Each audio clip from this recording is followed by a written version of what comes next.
Bueno, hola Analía, ¿cómo estás? Gracias por sumarte a este ciclo de diálogos en vivo. En este caso va a ser en diferido. Los que nos siguieron esta tarde en Instagram habrán visto que, bueno, hubo una serie de inconvenientes técnicos, así que preferimos volver a tener esta charla de una manera más tranquila y poder grabarla a través de otro sistema y después lo compartimos con todas, así puede quedar el hilo conductor de todo lo que habíamos preparado para conversar juntas, mucho más prolijo y bueno, nada, un poco mejor resuelto técnicamente.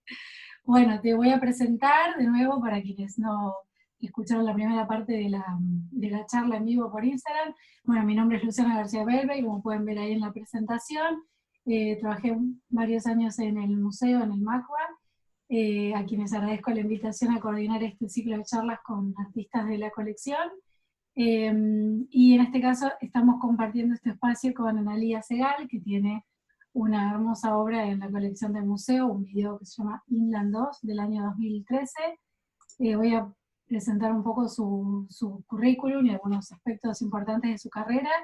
Ella nació en Rosario, está radicada en Estados Unidos, en Nueva York, desde 1999. Egresó en el 91 como diseñadora gráfica en la UBA, es de las primeras camadas en recibir este título en la Universidad de Buenos Aires, y luego se especializó en artes, primero en Florencia, en Italia, en el Studio Art Center International, y también hizo una maestría en New York University en el 2001. Entre sus becas y distinciones se destaca la que obtuvo de la Fundación Guggenheim en el 2007, luego obtuvo otra en Londres en el 2005 en 100% Design. En el 2003 obtuvo una beca otorgada por la Fundación Polo Krasner. Luego otra de la New York Foundation for the Arts en el 2003. También obtuvo un premio a la Bienal Nacional de Diseño organizado por FADU en el 2013. Premio Fundación Conex de las Artes Visuales en el 2012, y la Fundación Antorcha le otorgó una beca para participar en el taller de barracas entre el 94 y el 95. Y mucho más recientemente, en el 2017, obtuvo la beca para participar del programa de Painters and Sculptures de la John Mitchell Foundation. En el 2018, la Universidad de Palermo de aquí de Buenos Aires le otorgó el premio como embajadora de la creatividad, y el año pasado, hace un poquitos meses, estuvo en la importantísima Robert Rauschenberg Residency, así que luego nos va a contar un poco más sobre este proyecto. Y su obra y mucha parte de su producción está en importantísimas colecciones públicas y privadas, tanto de Argentina como del exterior, entre ellas, por supuesto, el MACBA, el Museo de Arte Moderno de Buenos Aires, el Holland Design Museum de Israel, el Blatton Museum of Art en Austin, también en Estados Unidos, la Fundación Veneto Collection de Italia y el Museo del Barrio también en Nueva York. Bueno, como ya dije, desde el 99 está radicada en Nueva York y también tiene una larga trayectoria como académica en Pratt Institute. Bueno, Analía, gracias por, por sumarte y bueno, para participar entonces de estos diálogos en vivo. No, Y gracias bueno, a vos no, y por esta favor. posibilidad de reconectar a partir de esta situación Sí, tecnológica. sí, mucho mejor, porque fue muy cuesta arriba. Aunque hicimos lo que pudimos, así se entiende Exacto. mejor y se pueden desarrollar mejor las ideas y nos queda, como muy bien dijiste, un buen registro, porque la verdad que todo esto de algún modo, no sé, estamos haciendo historia oral en este sentido, un archivo bastante interesante de estas charlas con artistas, y está bueno que quede bien registrado y que son material que después se puede ver perfectamente bien. Bueno, contanos cómo estás pasando estos días en New York, cómo se vive esta cuarentena, este distanciamiento social. Esto un poco hace eco y resuena en tu obra, ¿no? Porque trabajás mucho con el tema de lo doméstico y el espacio interior. Bueno, eso, Sí, contanos. como estuvimos hablando así, a pesar de la interrupción, un poco, digamos, yo sentí que una de las grandes diferencias, a pesar de estar en cuarentena hace ya casi 90 días, es un poco tratar de entender la diferencia entre la soledad y el aislamiento. Bien, Y en ese sentido creo que el ejercicio que sentí que tuve que hacer era de resincronización entre el interior y el exterior. Creo que obviamente al pasar tanto tiempo dentro del espacio doméstico, todos nos vimos forzados de alguna manera a restablecer la relación con el entorno de total. distintas maneras.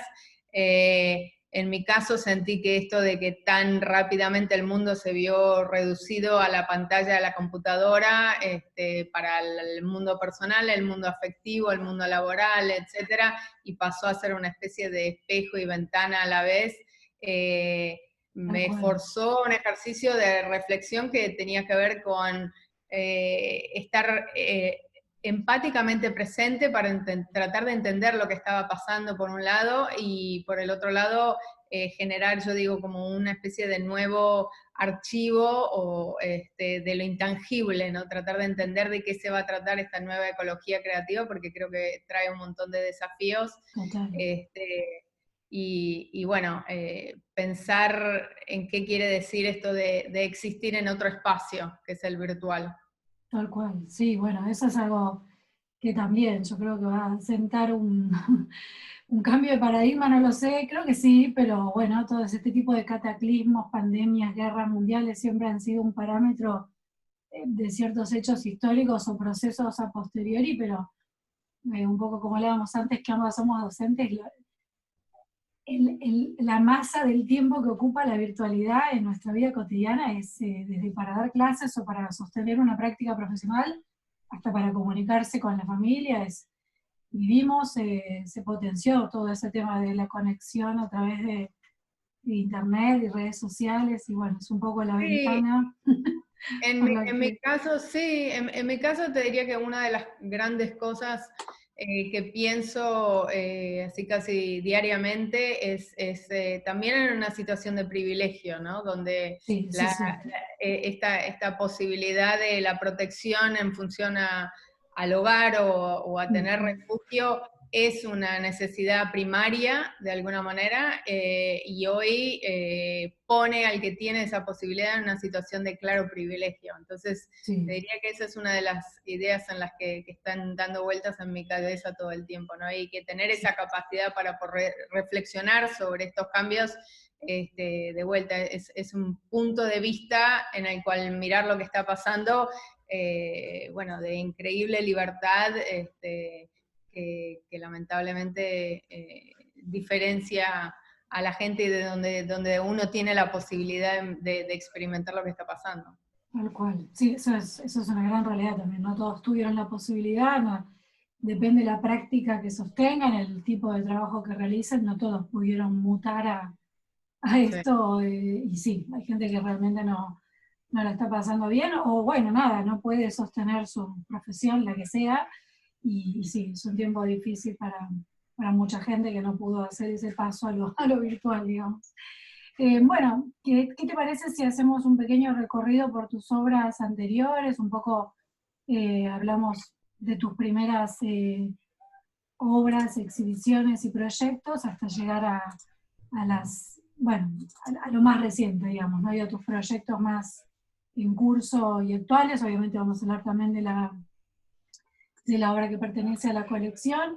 Bueno, un poco como hablábamos al principio cuando te presenté, hacíamos referencia a que si bien desde hace muchísimo tiempo te dedicas a la práctica artística y desarrollas obra, te formaste como diseñadora gráfica y siempre este cruce de lenguajes se vio muy claramente en tu obra, ¿no? En qué ves o cómo fue esa elección, ¿no?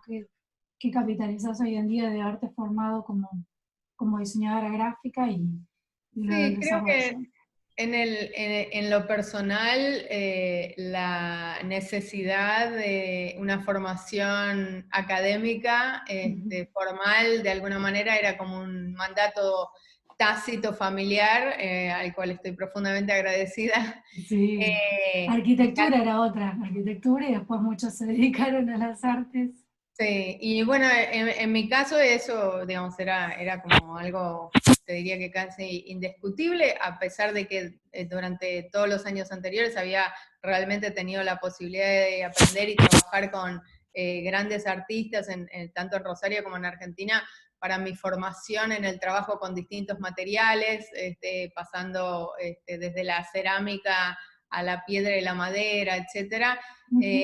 Terminando con la experiencia del taller de barracas Sí, y después, a pesar de eso, siempre me había quedado esta especie de asignatura pendiente, ¿no? De tener una formación sistemática en arte y por eso tomé la decisión en el 99 de venir a Nueva York y hacer una maestría que de vuelta me permitió el privilegio absoluto de pasarme 2 años pensando en la obra y por eso digo que fue donde se cristalizaron las ideas. qué bueno. Creo que hubo un gran periodo de experimentación y después un momento en donde todas estas ideas empezaron a tomar cuerpo de alguna manera a partir de esta posibilidad de poder estar tan focalizada sobre el trabajo durante los primeros Bien. años acá. Qué bueno, ¿sí? ¿Durante toda la maestría estabas enfocada en un único proyecto o después al finalizar tuviste que hacer algo específicamente como para el proyecto final de la maestría? No, intuitivamente, digamos, lo que pasó fue que empecé a modificar la forma de pensar y de producir la obra con el gran impacto de pasar a vivir en Nueva York y sobre todo en Manhattan, donde tenía un montón de cosas disponibles, pero lo que no tenía era el espacio posible, ¿no? Tal Entonces, cual. por eso siempre lo cito a Fontana como uno de mis referentes, porque Ah, la mira. experiencia fue en oposición, digamos, Fontana empieza a cortar los cuadros cuando llega a La Pampa y se da cuenta del Ah, impacto del mira. espacio y de ahí escribe su manifiesto sobre el espacialismo y a mí Claro. me pasó lo contrario, pero el Mira. mismo aspecto pero al revés. Llegué a Nueva York y de repente no tenía espacio y lo único que quería era una ventana, con lo cual Ah, claro. empecé a trabajar sobre lo que tenía alrededor mío, que eran las paredes, y de ahí surgen las intervenciones y esta posibilidad de tratar de entender la arquitectura como el medio o el soporte que me permitía a mí, por un lado, habitarlo como un paisaje desconocido, ¿no? Y entonces Claro. por eso toda la idea del tacto y la idea del roce, que es un gesto como de mucha Sí. sensualidad, pero a la vez con, digamos, pensándolo desde esta referencia que te decía Sí. Fontana, como que también tiene en sí mismo una tensión casi de cierta violencia, ¿no? Claro. Y me interesaba esa dualidad, por el otro lado, la forma en la que las casas están construidas ahí, acá, perdón, durante los primeros 10 años me mudé 10 veces, así que estaba Mm, todo el tiempo como súper atenta a las marcas que quedaban en estos departamentos claro. de los otros cuerpos que habían pasado por ese lugar. Sí. Y en mi formación con el diseño empecé a entender la arquitectura como un paisaje, de alguna manera, y literalmente trabajar con el plano como una especie de topografía en donde yo sentía que necesitaba entender cómo el cuerpo se movía dentro de este lugar para que la obra entrara en diálogo con esa capacidad, a pesar de tener un tamaño mínimo, y de ahí surge la idea también de trabajar en piezas que eran intervenciones en la pared directamente sobre yeso, que se Claro. incorporaban perfectamente, que era, por un lado, esta búsqueda en un sentido de pertenencia, pero no de una manera pasiva, sino realmente como un Claro. poco empujando hacia afuera o hacia adentro de las superficies, ¿no? Y en tratar de entender cuál es este lugar de intersticio entre el interior y el exterior. Sí, qué interesante. Es como algo que supura, ¿no? Bueno, leí por ahí una crítica, Sí. una nota que te han hecho. Bueno, esta es una obra bastante posterior, pero que un poco se relaciona con esto de que siempre hay algo como latente que empuja, que está queriendo como salir, ese borde, ese límite, y algo que vos también comentabas antes, esto que te interesa muchísimo de lo que decías del registro corporal o de las marcas, que a veces son más visibles, a veces son menos visibles en la arquitectura, pero que también son un registro como de lo corporal, y también en tu obra se ve esa cosa de que siempre te atrae mucho el trabajo como con distintas superficies y distintas materialidades, ¿no? Como esa cosa de apelar al tacto, a lo visible, pero también como a lo sensorial, es muy pregnante también Sí, en tu obra. Sí, una de las cosas que te mencionaba era esta imagen que uso en general cuando hablo de mi trabajo, de la posibilidad de descongelar un iceberg lamiéndolo, ¿no? Sí, Me interesa la idea en función a la superficie y a la capacidad de lo que vemos, esta conciencia de que en el iceberg uno sabe que ve una parte muy pequeñita, pero sabe que existe algo mucho más claro. abajo, que no es visible o directamente visible por un lado, y por el otro lado, la potencia de un gesto sostenido a lo largo del tiempo. Por eso esta otra referencia de los escalones de mármol que están modificados o ondulados por Sí, todos los cuerpos que pasaron por el lugar, o los me pasamanos encanta. con un brillo que es claramente Sí, parte de este desgaste, ¿no? Que es como entre amoroso y siniestro de alguna manera. sí, los santos también, ¿viste? En las iglesias, los pies, Los pies, es súper, o exactamente. las figuras así que causan, no sé cómo decirlo, adoración, que la cuestión así espiritual, religiosa, eso del tocar, el rozar, sí que genera una modificación en la superficie, así que es súper. Sí, esa idea del gesto y del roce lo pensé viniendo de la escultura y mi interés por la tridimensionalidad casi como una herramienta, digamos, al recién llegar y no tener Claro. elementos con los que trabajar, adopté mecanismos que yo llamo como de supervivencia, Ujú. que me permitían seguir gestionando la obra a pesar de que modificaba la forma de producirla, de pensarla, entonces por eso esta capacidad de pequeños objetos que se incorporaban usando moldes, de sistemas modulares para poder transportarlo, de empapelado, porque Claro. hay Sí, una ahí teníamos repetición el trabajo, exacto, que en algún momento se rompe, digamos, y tal por el cual. otro lado, creo que tiene que ver de vuelta con el tema de mi formación en diseño, con una relación de fascinación con el proceso industrial y también, eso por un lado, y por el otro lado, esta idea de tener una clara conciencia de ser el otro dentro del contexto en el que estaba, ¿no? Ujú. De la búsqueda de la pertenencia, pero además la conciencia de ser un inmigrante y ver el Claro, mundo desde un lugar diferente. tal cual. Sí, sí, sí. Y también un poco lo que hablábamos en la charla previa, que fue una parte que se entrecortó bastante, que por ejemplo pensando en este tipo de obras de gran escala o de trabajo in situ, que ahora vamos a ver otras obras, otras instalaciones que has hecho en museo, también vos hablabas como de una potencia o de algo que pudiste capitalizar, de cómo tener esa cabeza también que tienen muchas veces los arquitectos, muchos artistas también la tienen, pero esa capacidad como de, esto que vos decías, de la falta de espacio, de tener un estudio mayormente pequeño o no con el espacio suficiente que vos necesitas trabajando justamente en una obra tridimensional y volumétrica, como eso de lo proyectual, de poder amoldarte a trabajarlo primero como una modelización a pequeña escala y también tener como esa otra eh, potencia o posibilidad de trasladarlo a la gran escala, ¿no? Y al Sí, espacio que... desde ya creo que mi formación en diseño me ayudó mucho en ese sentido. Por el otro lado, también creo que siempre me interesa la obra tanto en función al espectador como al lugar, generar una relación de diálogo, ¿no? Exacto, Entonces, esta forma de realmente entender de qué se trata la arquitectura y qué reacción tiene uno frente al espacio en el que va, es algo que siempre está que para mí tiene una profunda relación con la manera en la que pienso la obra. tal cual. Sí, bueno, ahí se ve un guiño divino, un gesto de también, de parte de la obra que se extiende hacia el muro y hacia el espacio, súper interesante. Esto que hablábamos de los procesos también y de cómo es tu modo de trabajar, eh, ¿solés tener una idea previa? ¿Solés como ir trabajando de modo intuitivo? Depende del proyecto, a veces tenés algo en la mente y luego ves el modo de vehiculizarlo, o partís concretamente de algo para una idea previa, un concepto previo a la hora de trabajar.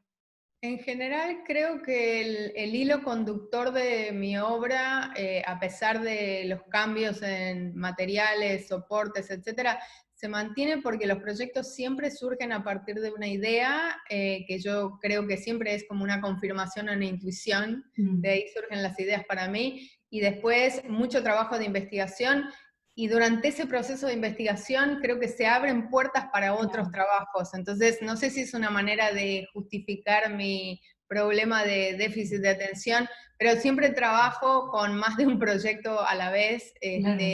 porque una cosa empieza a desarrollar posibilidades o encuentro situaciones diferentes y después elijo cuál es el material o la forma que siento que mejor Claro, puede comunicar esas ideas. tal cual. Pero es evidente, ¿no?, que esto también lo hemos charlado en otras oportunidades como un hilo conductor. Hay algo que, bueno, escuchaba otra entrevista que te habían hecho anteriormente que me pareció una idea súper interesante de que si bien vos quizá no pensás como un trabajo en serio, no pensás, aunque haces varios proyectos a la vez, quizá a primera vista no los pensás como con algo a priori que los relacione, pero que después luego encontrás como una coherencia y un hilo conductor en todo, porque muchas veces lo que aprendés, entre comillas y con H, en un proyecto te sirve para seguir como vehiculizándolos en otros, ¿no? Como hay alguna inquietud o algo que te sigue generando la posibilidad de trabajar como en ese mismo rumbo en otra serie o en otro proyecto. Sí, yo creo que siempre, digamos, a mis alumnos en realidad siempre les digo que si uno se tiene que considerar afortunado si tiene una idea, lo demás van a ser distintas versiones de esa misma idea. Obvio. Y un poco creo que, un poco en mi obra se trata de eso, ¿no?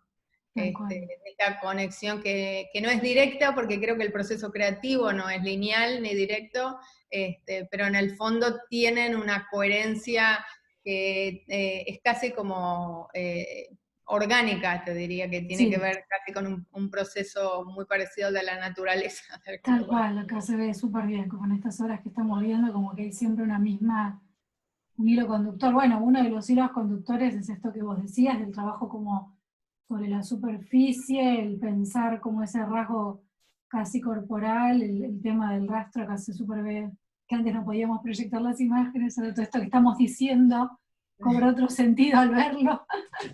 El tema como del tacto, del pellizco, de ese choque entre lo geométrico y lo orgánico, lo blando, son como esos elementos que aparecen siempre en tu obra, además de lo que ya dijimos, de lo arquitectónico, de lo espacial. Sí, un poco también volviendo a esta idea principal que es, o conductora, que tiene que ver con localizar toda la investigación también en la idea del hogar o en el espacio doméstico, para mí tiene que ver con entenderlo como una gran paradoja, ¿no? Yo siempre digo Exacto. que la casa se transforma en un lugar realmente importante cuando uno lo deja, y por el otro lado es el Sí, lugar en el cual surgen los primeros sueños, pero también las primeras pesadillas, y me interesa la idea del trauma y cómo uno está todo el tiempo tratando de lidiar con eso. tal cual. Sí, justo esta exhibición se llamó así, vicisitudes domésticas, y acá hay varios de los elementos que también aparecen, ¿no? Las líneas, esa cosa mucho como con ritmo, sueles utilizar, bueno, con esta cosa que decíamos antes de la línea o del lenguaje cercano al diseño, ¿no? Como la idea del wallpaper, como esas superficies, la alfombra, eh, propias de una casa, ¿no? Aberturas, ventanas, puertas, y Sí, eso también. llamo a eso como, para mí son como accidentes arquitectónicos de alguna manera, o anclas, ¿no? Que hacen que la obra no sea necesariamente surrealista, sino que te da un punto de referencia. Tal cual. Y me parece que para mí lo doméstico un poco tiene que ver con eso. Yo digo que es un compás interior, ¿no? Que no importa dónde uno esté, siempre hay cosas que se terminan como volviendo, o que te relocalizan con el entorno en el que estás en función a ese lugar, que tiene que ver Tal cual.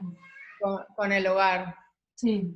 Sí, bueno, hay una frase también como que se dice, ¿no? El hogar finalmente termina siendo donde uno está, donde uno se siente cómodo, donde uno arma eso, sea donde sea. O sea, aunque sea uno que es nómade o que va como de lugar en lugar. Bueno, esto que te pasó a vos los primeros 10 años de tu vida viviendo en Estados Unidos también, me imagino que un poco esa idea cobró potencia, siendo que tenías que permanentemente relocalizarte, readaptarte, ubicarte, y mucho de eso que vos decías también, que lo hablamos en el vivo anterior, de que hay algo como autobiográfico siempre en tu obra, pero como la potencia para vos estaba en eso de convertirlo luego en algo universal, ¿no? Que vos decías, un poco ahí es donde se construye la idea del arte, porque empieza a haber una resonancia en el otro, lo que a mí me pasa o me emociona, bueno, obviamente lo traduzco en mi lenguaje artístico, pero siempre está bueno poder trazar ese puente con el espectador, ¿no? Sí, y para mí es en esa búsqueda de sentido es en el que yo veo o que trato de hacer lo personal parte de lo colectivo, ¿no?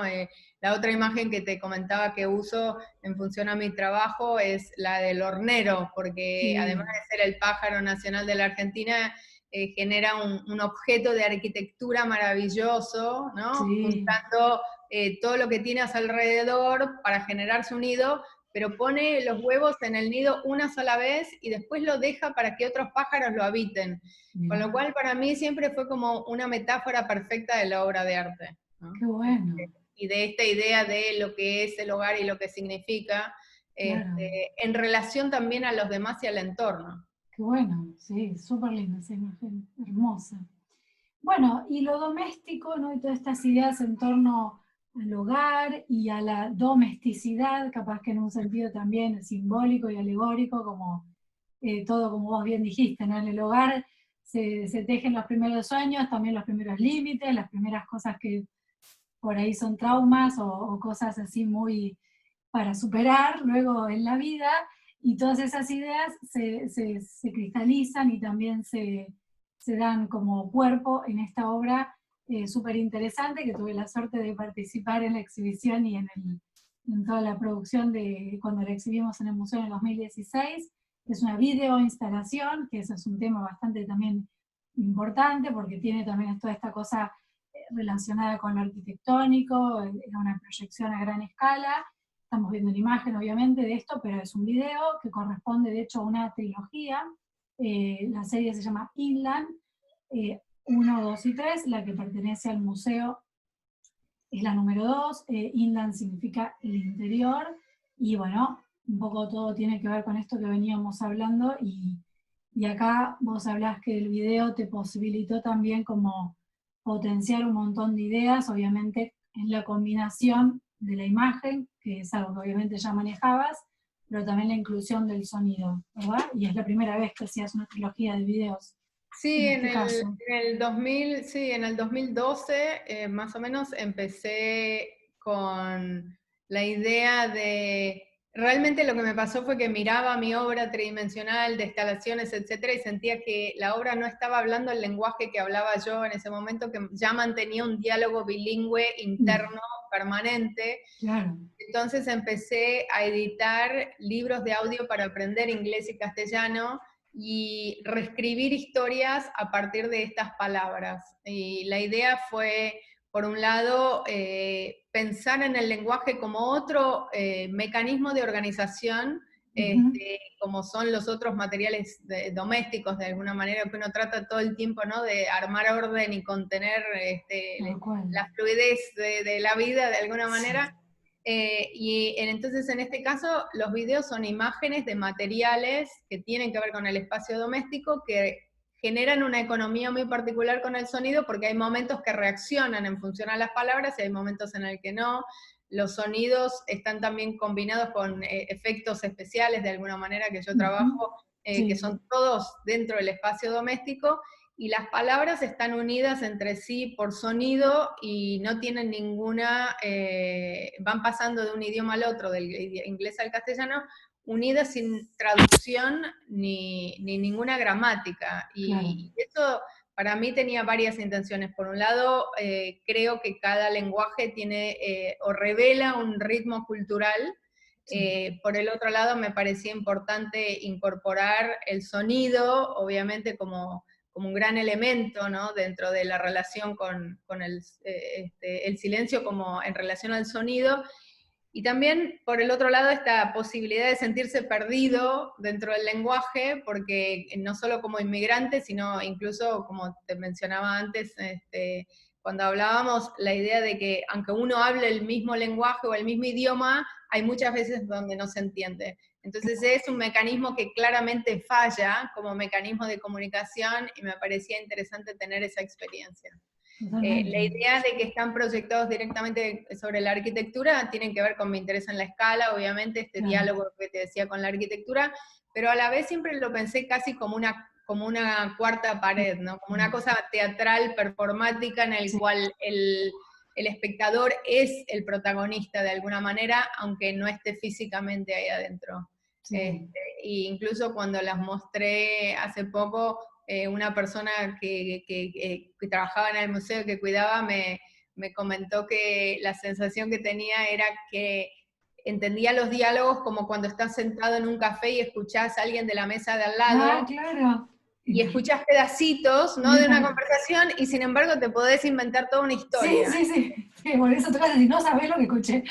Claro, Te inventaste me parecía que era tal cual, porque digamos, son historias no lineales, que de alguna manera que no cuentan una historia en una narrativa lineal que tiene principio, medio y final, pero como uso los cuentos infantiles tal cual. de Ese es un Caperucita registro Roja. interesante que aparece también.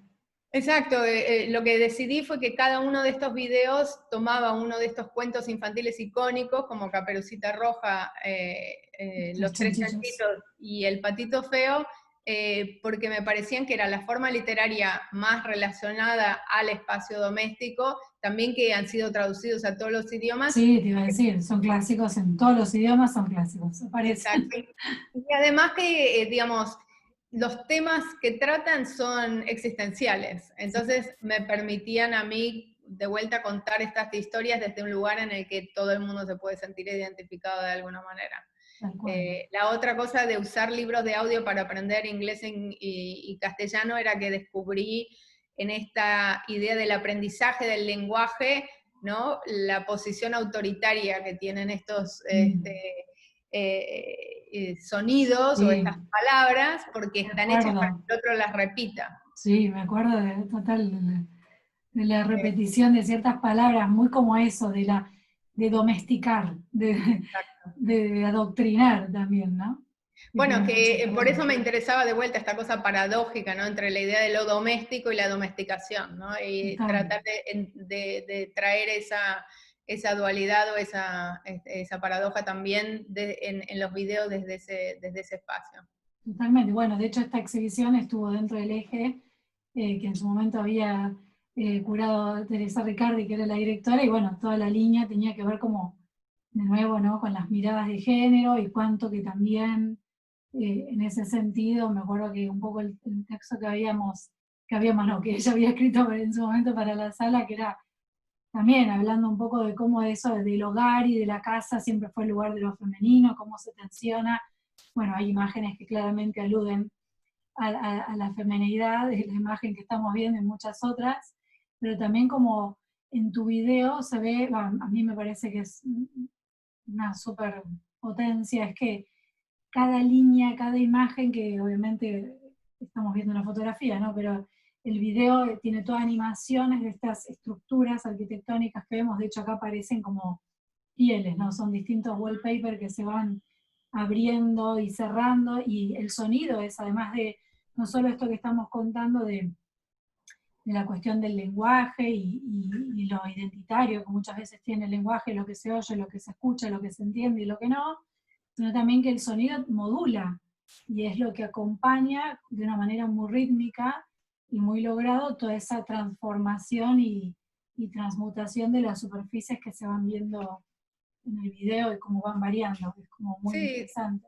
De hecho, hablando del tema del proceso, yo cuando empecé este trabajo de videoanimaciones, desde el comienzo sabía que quería hacer una trilogía con un epílogo, no sabía nada de video, ni de animación, ni de sonido, ni de nada, y generé, digamos, toda la metodología, la dinámica, etcétera, y cada uno de estos videos, que son casi 10 minutos, me lleva alrededor de 2 años. Es cierto, sí, lo leí, te lleva un montón de tiempo cada uno de estos videos, tal cual. Trabajaste con especialistas, si bien vos hiciste como gran parte de todo el trabajo, tuviste Yo colaboración. trabajo en colaboración con un compositor de sonido, porque yo escribo con las palabras de alguna manera, claro. pero para mí es importante la armonía o el ritmo que genero en función a todos los otros sonidos que, digamos, que esta parte de usar sonidos domésticos, algunos son reconocibles, otros no, y digamos, no tengo una formación en música que me permita generar ese nivel de sutileza y de sofisticación que me interesaba con ese medio, así que trabajo con Bradford Reed, que es un compositor de música, y lo que hago es que yo siempre empiezo con el sonido, siempre empiezo con el texto, y al mismo tiempo voy como teniendo una especie de gran biblioteca visual de imágenes que voy acumulando a lo largo del tiempo, y ahí empieza toda esta especie de diálogo, relación extraña entre las palabras, el sentido que van cobrando en la unión una palabra con la otra, porque una palabra al lado de la otra cambia el sentido. Sí, claro.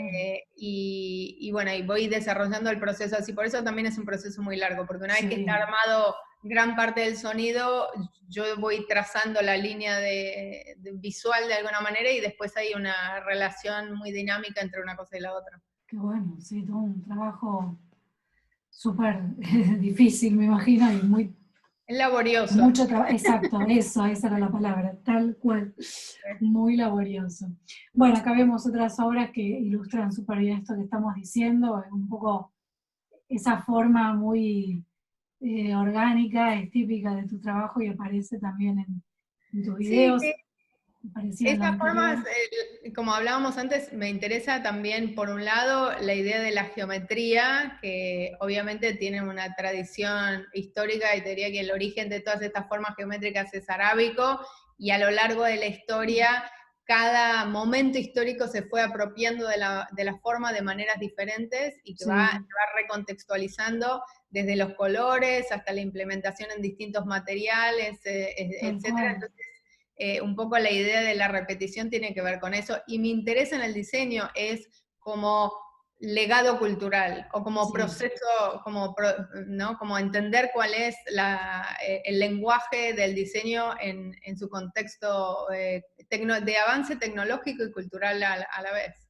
Sí, totalmente. Sí, bueno, cuando uno estudia, qué sé yo, las vanguardias y eso es clarísimo, ¿no? Cómo también ahí empezó a cobrar tanta potencia porque había que comunicar mucho más que solo una obra y empezaron, bueno, los artistas a trabajar con estos recursos que tenían mucha más difusión, que tenían más repercusión, y la inclusión de este tipo de mecanismos y de lenguajes, sí, que podían de algún modo vehiculizar mejor las ideas es muy interesante. Bueno, acá vemos otras imágenes Sí, un que... poco también la idea, ¿no? En esta cosa de haber llegado a un lugar sin objetos, básicamente yo llegué con todo lo que traía en 2 valijas, Claro. y todo lo que fui llevando de objetos adentro de mi casa, me di cuenta que pasaba a ser único por ese gesto, ¿no? Esto pensaba todo el tiempo, ¿qué quiere decir que sea mío? Cuando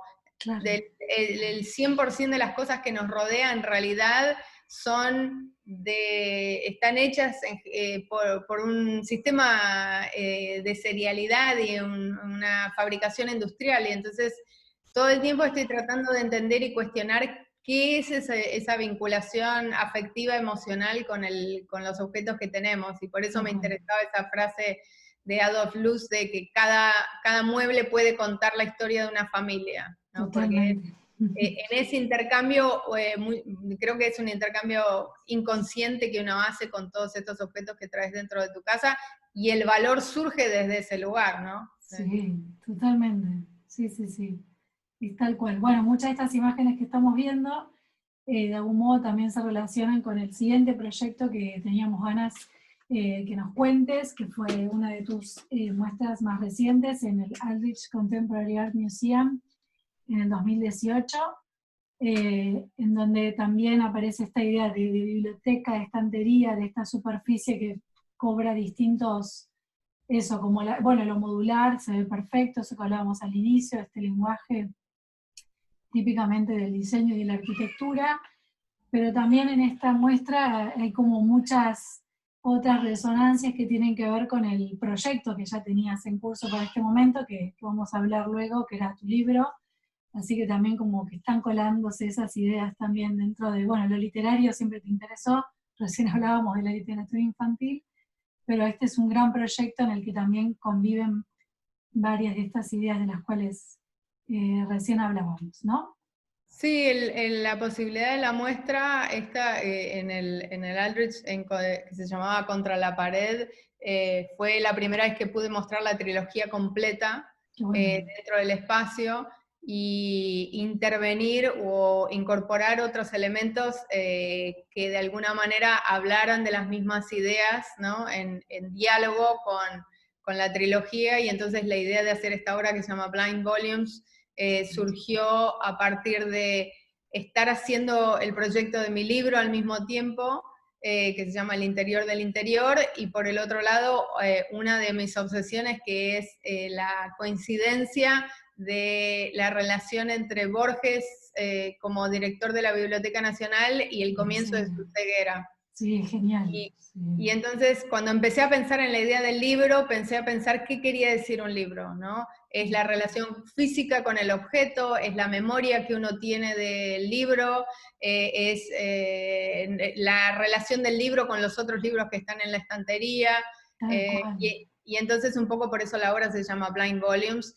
Por el otro lado, el otro día me acordé que yo aparentemente tengo varias historias en relación a los libros, además de mi interés en la literatura, que es continuo, y que siempre tuvo mucho que ver con mi forma de pensar la obra.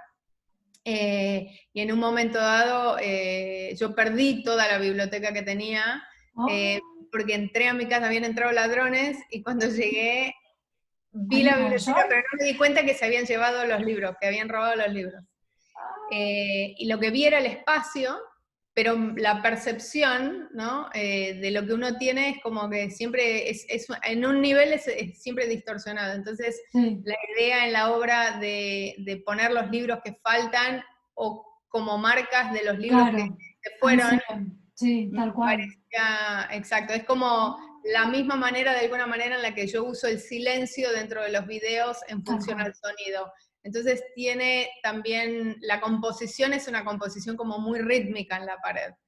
Parecen casi como un gran pentagrama para mí. Sí, tal cual. Creo que tenemos otras imágenes en donde se ve más, bueno, acá están todos los videos, las proyecciones, los bancos, son divinos también con ese típico pellizco. Sí, la idea era que los bancos, porque bueno, los videos al final, digamos, la gente si quería ver toda la trilogía era media hora, entonces me pareció importante que tuvieran lugar para sentarse, y como obviamente estaba oscuro, iban a descubrir esta cosa de los gestos en los bancos con el cuerpo.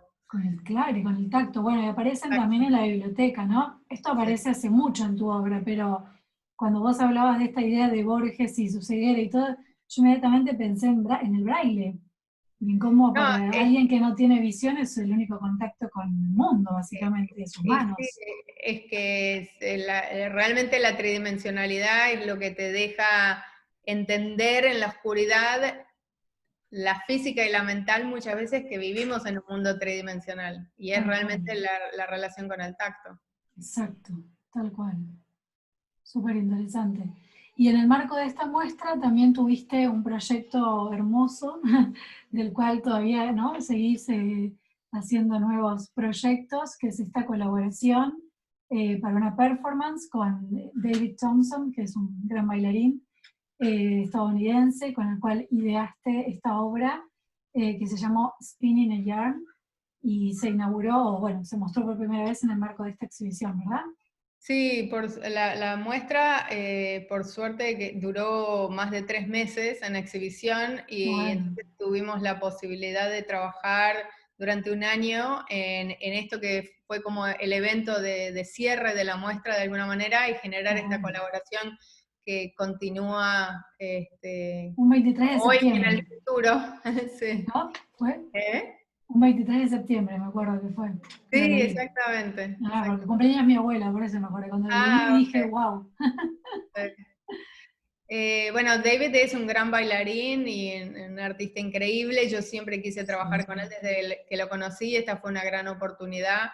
y un poco Bellísimo. en la conversación y en el proyecto de colaboración, lo que yo hice fue desarrollar este objeto, manta, red, etcétera, que además está construido con el mismo material con el que se construyen los corsés, Mm, y la idea era usar un elemento que tiene que ver con la vestimenta, que en general restringe el cuerpo y que lo modula, total. para generar otro vínculo con el cuerpo, y entenderlo, ¿no?, como un espacio, como una casa, como un objeto que protege, como un objeto que asfixia, digamos, de establecer un vínculo realmente muy similar a lo que yo venía trabajando en la obra, con otros materiales, y lo que hicimos fue una especie de coreografía, de las tareas domésticas dentro del lugar. Ah, Eh, y que bueno, por suerte continúa, así que vamos a tener qué bueno. oportunidad de mostrar otra versión Es de la hermoso. obra. Es hermoso. Y bueno, y también un poco el título, ¿no? Es muy simbólico y también todo esto que vos estabas comentando, que tiene que ver como que lo formal tiene mucho que ver con tu obra, obviamente, pero que también parece una red por momentos, que escuchaba en otras entrevistas que vos decías que una red tiene la posibilidad de ser algo como un sostén, algo que te puede proteger, algo que te puede sostener, o también que está utilizado como con esa doble función, que a veces puede ser algo que te enrieda, te traba, te entorpece, ¿no? O te anula el paso, ¿no? Y el poder Sí, seguir. además, digamos, me interesa mucho el vocabulario y la literatura, etcétera. La traducción literal o el origen, en realidad, etimológico de spinning a yarn es un origen náutico, Ah, exacto.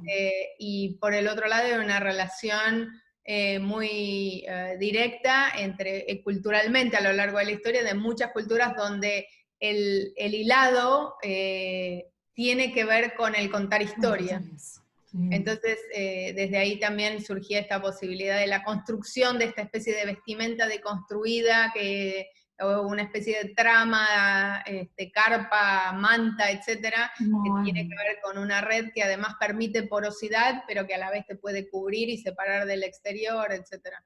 exacto. Y bueno, Genial. esa es la conversación que seguimos manteniendo con él. Qué bien, qué bueno. El rojo de ese color es impresionante, ese color rojo divino. Sí, Bueno, gran color. hermoso.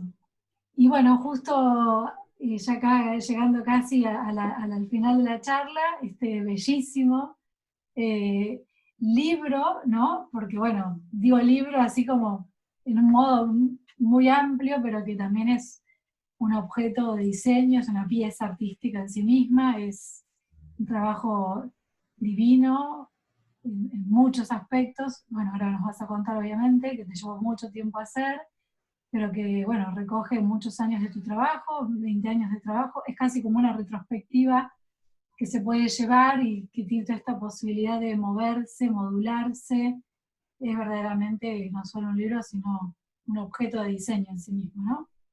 Sí, la idea, bueno, te comentaba antes que surgió a partir de estar, hace ya tantos años fuera de la Argentina y tratar de volver a ocupar un espacio físico dentro de lo que era la trama cultural de alguna manera. Claro. Por eso empecé a pensar en el libro, utilizar el lenguaje del diseño gráfico, en la forma de pensarlo, intervenirlo. Por el otro lado, la referencia con el rojo que te había mencionado antes, que tiene que ver con el libro rojo de Carl Jung, Sí. que bueno, a él le llevó 15 años, a mí solamente me llevó 5. Eh, y por el otro lado, un texto que es el ensayo inicial que escribe Susana Torres, donde dice que yo uso el diseño interior como un invasor irreverente, Muy y entonces bien. usé ese concepto como una guía a lo largo de todo el libro.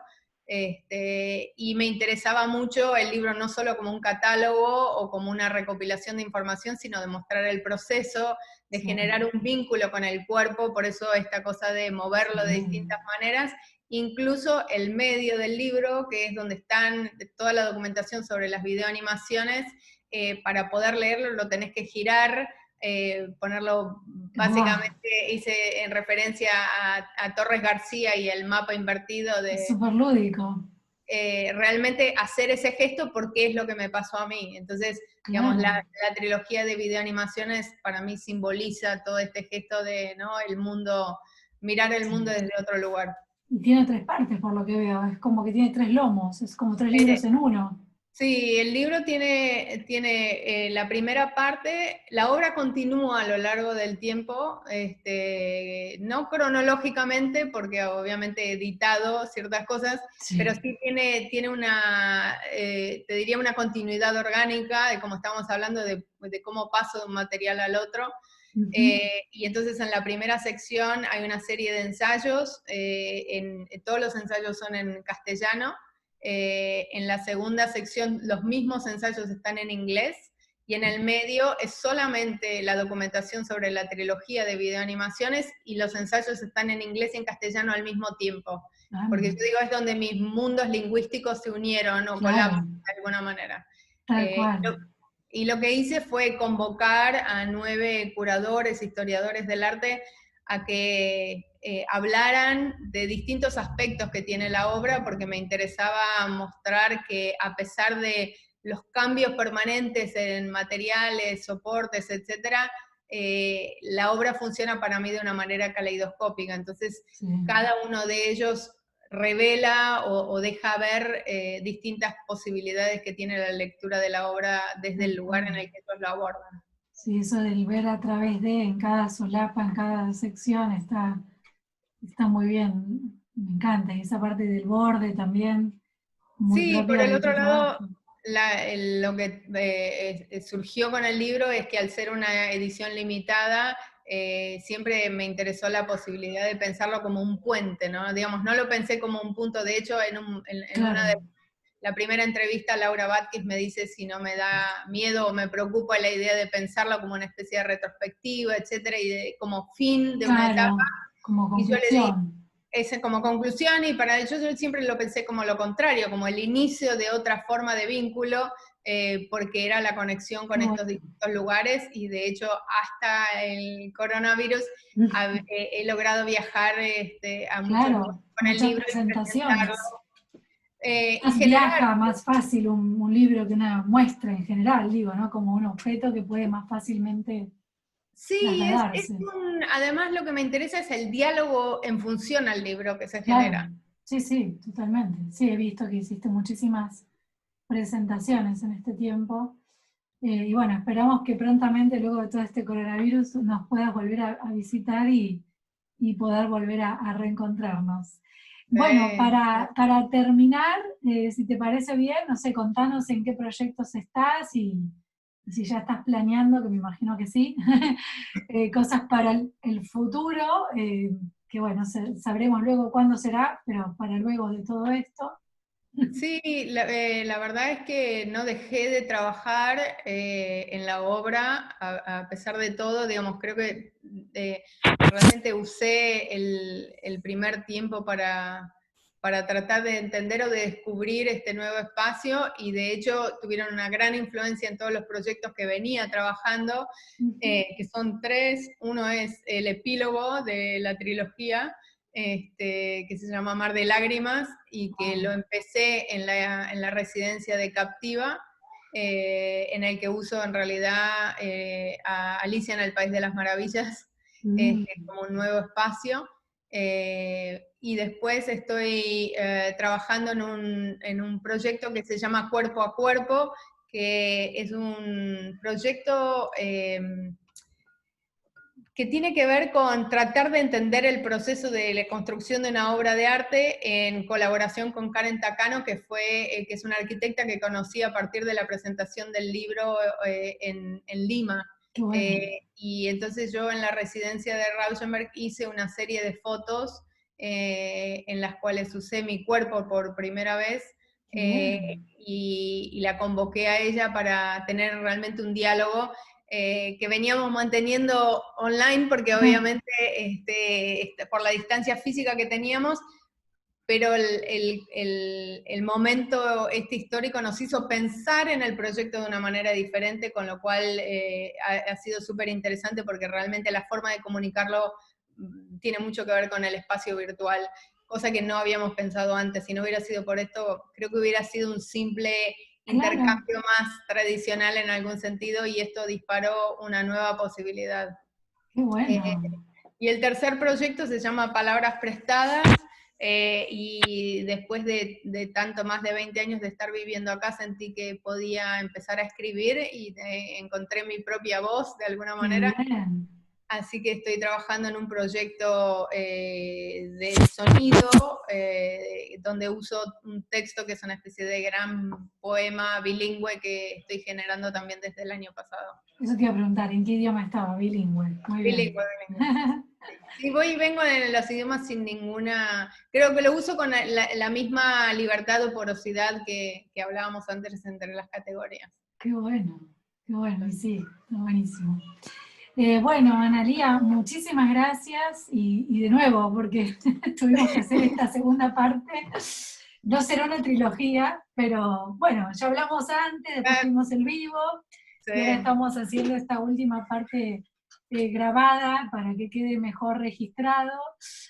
Así que bueno, te súper agradezco y bueno, de nuevo agradecemos al museo la posibilidad de haber tenido esta conversación, que bueno, prontamente la compartiremos entonces en las redes del museo para que puedan ver bien toda la charla con las imágenes, como se merece, para poder entender mucho mejor de lo que hablábamos, ilustrándolo a partir de la presentación que habíamos preparado.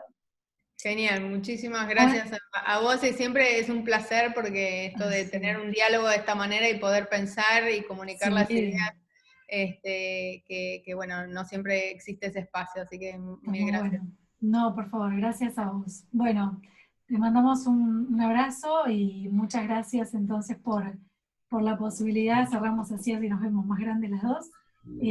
Bueno, un abrazo enorme y muchas gracias por acceder a esta entrevista, diálogo en vivo / diferido, pero que estuvo genial. Te agradezco un montón. Gracias. Gracias, un beso enorme.